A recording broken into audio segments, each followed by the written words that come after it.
late 70s and the 80s, I was the absolute governor on the cobbles. No one in England could beat me. Now, I've retired because I had a bit of trouble a couple of years ago. Lenny McLean growled and could feel the anger and hate swell up inside him like a volcano. He strode forward towards the drunk man, arguing and threatening his doorstaff. "Leave now," Lenny bawled as he pushed past his door and fixed a menacing glare on the troublemaker.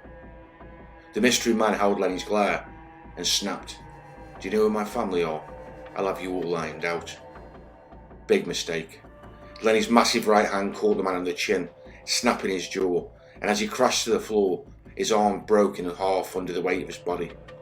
He was a bloody mess, writhing in agony, screaming profanities through broken teeth.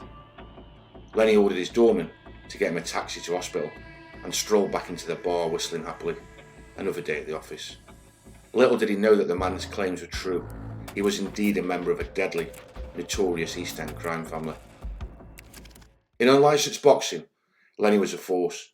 Not unbeatable, as he suffered several defeats against good boxing men like Johnny Waldron, Cliff Fields and Kevin Paddock, but a dangerous fighter and a fearsome street fighter.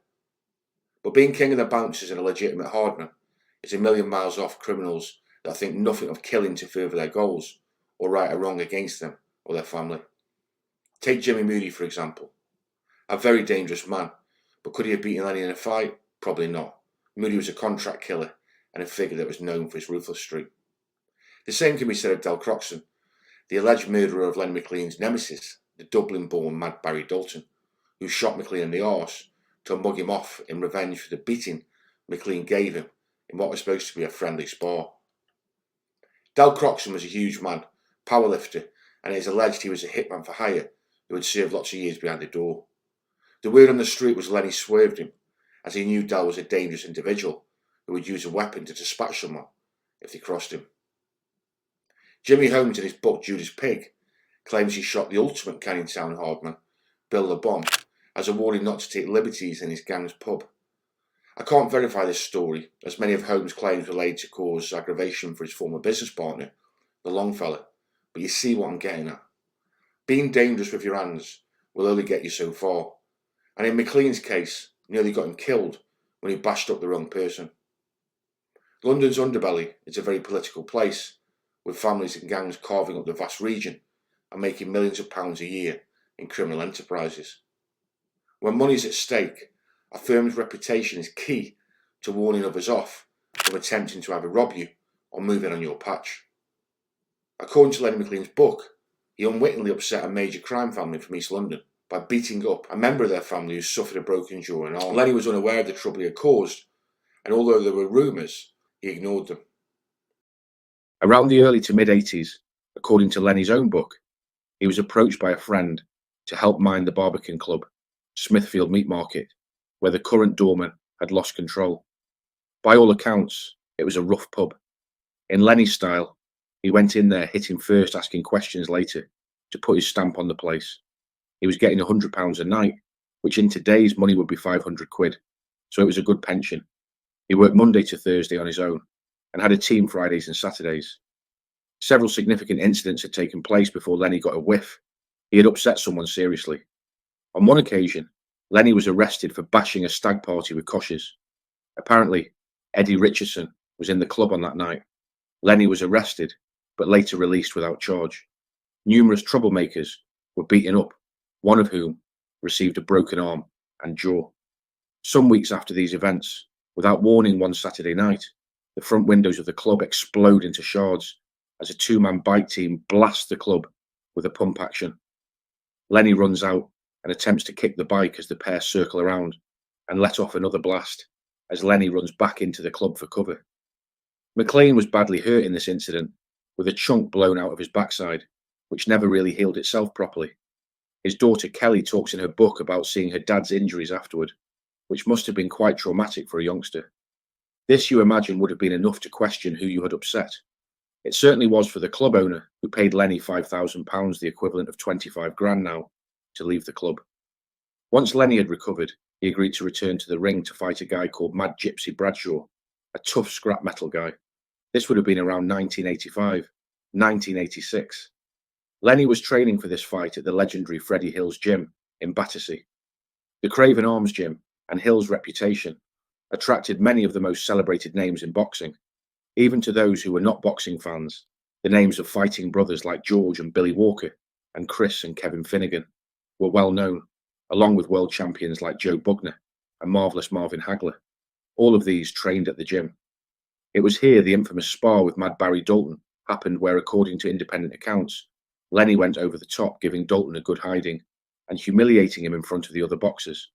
You can only think Lenny underestimated Dalton, who was a tough inner-city Dubliner who had moved to London and carved out a reputation as a gangster, not afraid to use weapons. What is interesting is that the shooting of Lenny at the Barbican Club was before the Dalton fallout, so seemingly unconnected. This is significant, as the threat to Lenny's life began before the Dalton turnout. Barry Dalton, some weeks later, knocked at Lenny's door and attempted to shoot him in revenge. It is not clear from the varying accounts to whether he hit McLean with the shots or not. In Lenny's book, he claimed Dalton missed and McLean chased him off with a bat. Others, like Jimmy Holmes, claim McLean was hit in the buttocks again.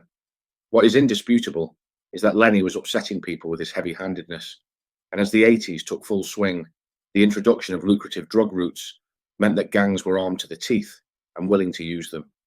Old-school hardmen who used fists rather than weapons would become second fiddle to people with the bottle to pull a trigger. Lenny moved forward with his fight destroying Bradshaw, which hit the mainstream news, shocking the average TV viewer with the brutality of the fight. Mad Gypsy Bradshaw had made the mistake of headbutting Lenny, who went into berserker mode, beating the smaller man to a pulp, even stamping on his head. The next violent episode in the feud with the mysterious East London firm was the shooting of McLean's friend, Johnny Price. He borrowed McLean's car, but was followed and shot in the legs in a case of mistaken identity. This was a very serious incident, and although Lenny plays it down in the book with his humour for Price, who would never walk the same again after, and for the nerves of McLean, who surely must have known at this point he was marked for serious harm. A man who is mentioned frequently in the Governor book is Scottish Richie Anderson. I don't know who this man is and can find very little on him via research, so it may be a false name, like the one he gave Barry Dalton, Billy Quinn, to protect identities. He came to Lenny and said he knew who was behind the incidents. It was a heavy firm from East London, whom Lenny had upset by beating up one of their lots in the Barbican Club. The attack left their man with a broken jaw and arm. They wanted revenge and had marked Lenny down for serious reprisals.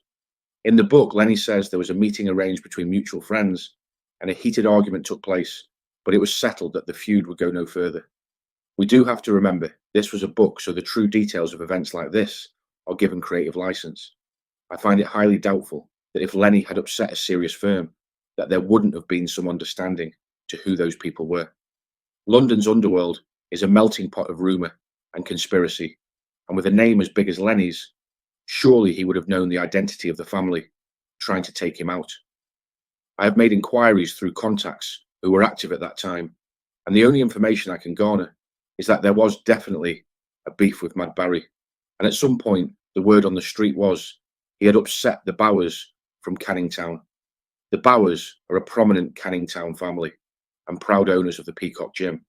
They are very heavily involved in boxing and legitimate businessmen, but it is well documented. They were alleged to have been involved in crime during the 80s and 90s and had served time for an infamous robbery at Gatwick in the early 2000s. The Bowers brothers would have been in their 20s at this point, and although cannot be ruled out, the reckless nature of the attacks on Lenny McLean don't seem to fit in with their reputation as careful, calculating business people. I would also rule of the Hunt family, as Jimmy Holmes makes no references to any fallout with McLean in his book Judas Pig, and McLean would have been cute enough to know they were a firm you didn't cross. There was another firm who operated out of East London, who were dangerous and had formed for fallouts with Lenny McLean, which would have been Danny Woolard and Mickey Glucksted's gang. Mickey Glucksted, a bona fide hardman, who also has a reputation as being a bully, and in some corners, a predator, claims to have fought and beaten McLean in a pub fight. He also had form for drive-by shootings like the one he committed at the Two Puddings in Stratford after a fallout with Door Team there. The facts are that there were many different dangerous outfits that could have had the potential to hunt McLean down, and it was around this time that he moved over to South London to do his training, keeping well clear of Mad Barry and the East London lot that he had upset. In Lenny's book, it is claimed that after settling the dispute, he was targeted again and shot in the back by a gunman who he later cornered and beat to a pulp. The would-be hitman confessed that Barry Dalton was behind this last serious attack. The caliber of the gun was of low power and did not do significant damage, but it was clear that McLean's days of a heavyweight enforcer were coming to an end due to the nature of potential enemies having access and the bottle to use a weapon to level things up.